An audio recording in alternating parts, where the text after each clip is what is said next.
Smo pripravljeni, Šiško? Smo. Ti si pripravljen? Sem. Kako se imaš? Kako se imaš, si v redu? Dobro. Ravno prihajam z enega kratkega tečaja o samopodobi pri indijskem guruju. Veš, kako mu je ime? Moram prav pomisliti. Swami San Sahara Tsunami. Swami San Sahara Tsunami. To ti pa ne verjamem. A ne opaziš razlike? Glej.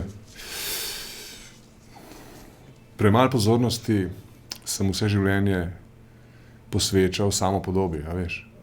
Projiciranju ene samozavestne osebnosti. Razumeš? Peva.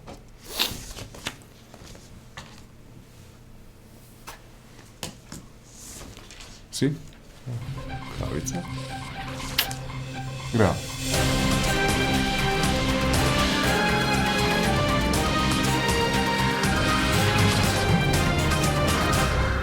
Dober dan. Iz ljubljanskega studia 136 tole so vesti na vesti z Jonasom Žnidaršičem. Preiskovalna komisija, ki preiskuje nakup Patrii, je dobila opravičilo predsednika vlade Janeza Janše in prvega moža Intereurope Andreja Lovšina, ki se pogovora na komisiji ne bosta mogla udeležiti. Skupaj sta namreč odpotovala v Peru. Predsednik komisije Milan Cvikl pa je opravičilo komentiral takole. Žal se je za jutri opravičil, če tudi se sestanek v Limi, Peruju, če se ne motim, začenja šele v petek popoldan, zvečer po slovenskem času. Dolgo, 3-dnevno potovanje. Gospod Lovšin je bil tudi povabljen z gospodom Janezom Janšo v Latinsko Ameriko. Ni mi poznano, da skupina Intereuropa širi svoje kamionske posle tudi v Južno Ameriko, vendar seveda povabljen je v delegacijo. Je pa pred komisijo nastopil direktor Viator Vektorja Zdenko Pavček. Povedal je, da sta ga pred izbiro najboljšega ponudnika na razpisu obiskala Tone Krkovič in Darko Njavro in mu v roke potisnila 2 vizitki s pojasnilom, naj pokliče predstavnike Patrie, če želi, da bodo dobili posel. Njavro je to že zanikal in kakšen pomen pričanju pripisuje Cvikl, pa poglejmo. Poznano je, da je ta posel netransparenten, negospodaren. Priča je danes to za navedbo tega dogodka še dodatno potrdila, zato je upravičen sum, da imamo tukaj očitno za politično dogovoren posel, pri katerem so bili slovenski davkoplačevalci oškodovani. In seveda vrh slovenske politike, predsednik vlade Janez Janša, ki nedvomno usmerja te gospode, so seveda tisti, ki so na to vplivali. Kaj te bega, Šiško? Povej mi naravnost, nič se ne boj, nima smisla zadržati strahove v sebi. Ja, za tega cunamija ti čist ne verjamem, da se piše neki jogi cunami. No, to sem pa malo razočaran nad tabo, ti moram kar naravnost povedati, veš. Ne verjameš mi? Ne.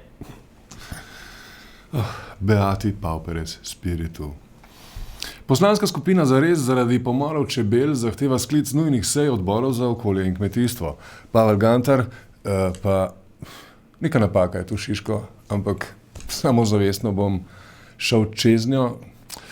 Kaj naj bi to pomenilo? Pavel Gantar je povedal, zakaj so prepričani, da je težava v tem, kako je od lani zakonsko urejena uporaba fitofarmacevtskih sredstev.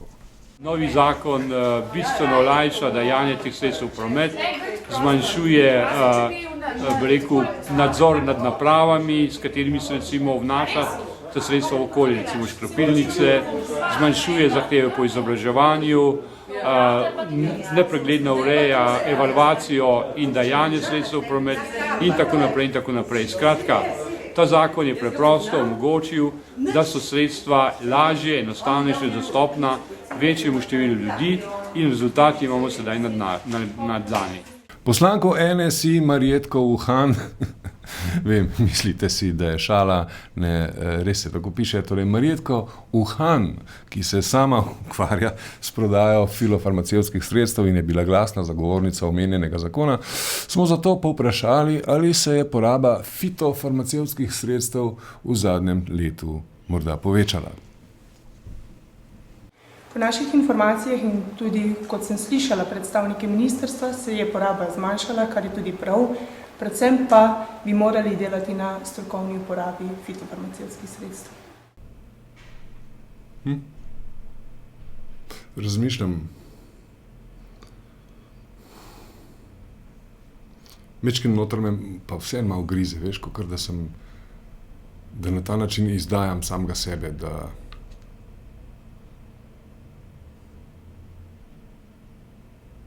pa žbe me je zadev, ki svina. Peva. Na tožilstvu ni bilo sestanka, na katerem bi se pogovarjali o ukrepanju proti direktorju in lastniku pivovarne Laško Bošku Šrotu. Borut Pahor, predsednik SD iz stranke, je Boško pred kratkim izstopil, pa je o moralnosti Šrotovega prevzema Kolonela in z njim pivovarne Laško, Dela in Mercatorja povedal tole. Zame kot politika se najprej predvsem postavlja vprašanje funkcioniranja pravne države. In to od začetka, od zakonodajne veje oblasti naprej. Jaz tega ne morem reči za ta primer, ker nisem pristojen za to. In mislim, da bi morala biti, to moje stališče poznate, politika sploh zelo disciplinirana v tem, da daje politične sodbe v teh stvarih. Zato so poklicane druge institucije.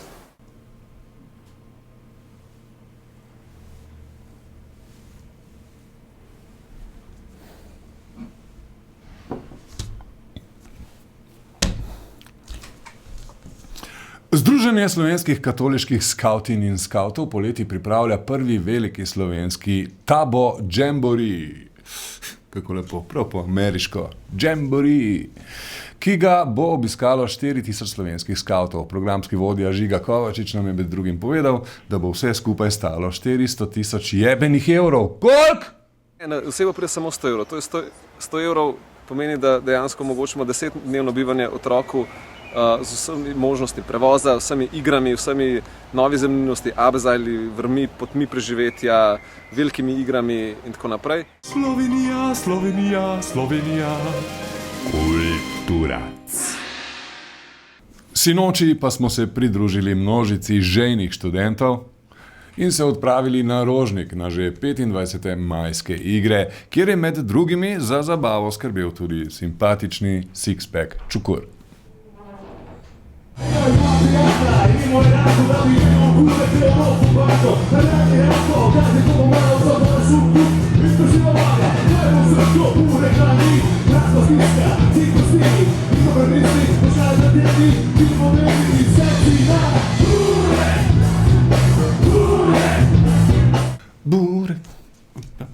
Burek, burek, burek, Peter Boter Marjanov je v soboto šel na lov, hodil je čez den in se patleski v grm, kjer je prežal celo noč, ja ne, jaz sem budno zdrož, ko se je že belil dan, ja ne, jaz sem sedel vran, kina vas glas, se krakov, jaz sem tak, ki si ga čakal, streljaj vame, Peter, moja smrti se ne boj, burek, pam, pam, pam, pam, burek, pam, pam, pam, pam. Dober štikalc, Alien. Na 22 Lampiončkovih igrah pa so se študentje fakultet na Mariborski univerzi v študentskem kampusu pomerili v paintballu, crazy bullu, gladiatorju, divjem slalomu in vlečenju vrvi. Če ne bo iz tega bika z nogami mleka ven stisnil, koliko ga pritiska in padec, Uroš, 43 sekund, ampak vseeno, en aplauz za Uroša.